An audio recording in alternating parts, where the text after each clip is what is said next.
обвинява миналото.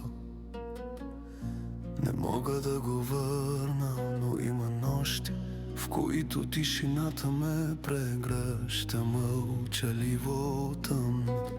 Половината ми душа си тръгна тихо заедно с вас, и всяка стъпка без вас боде като стъкла, като ненаписан час. Ако знаехте колко силно ви обичам, без остатък, без следа, щяхте да разберете, не ме щупи раздялата.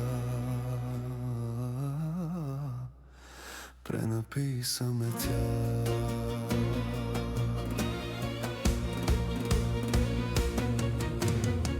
Всяка малка бележка, всяка играчка в ръка е начин да ви стигна, когато сам подбирам тишина.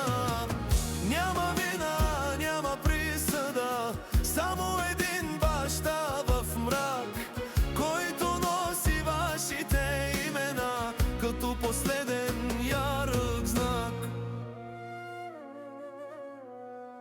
И ако някой ден прочетете тази болка в моя глас, ще разберете, всеки ден без вас е половин живот. За мен, за нас времето ни раздели, не попита, не се спря, не ми даде шанс да ви прегърна по-дълго, да ви запазя от това.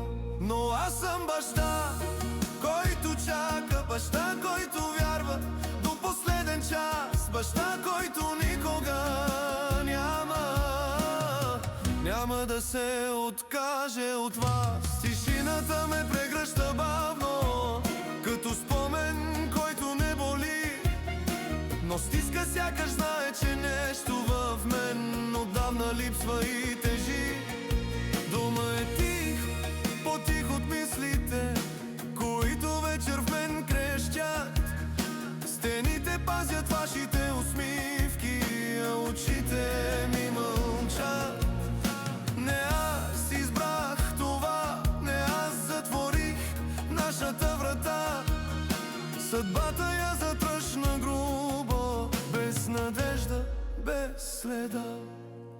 Понякога нощем тъгата идва, тежи като камък, макар да знам, че няма вина в любовта ми, нито във вашия смях.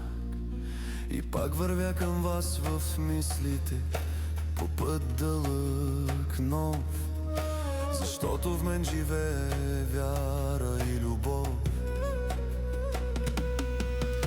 И ако някой ден отворите страниците на моето сърце, ще видите там само обич, чиста, силна, без парче.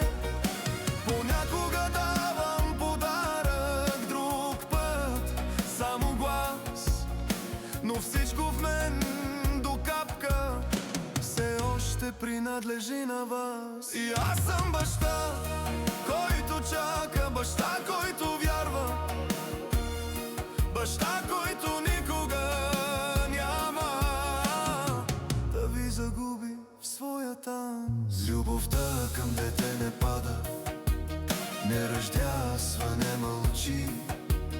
Тя пресича тъмни пътища, стените къса страх руши.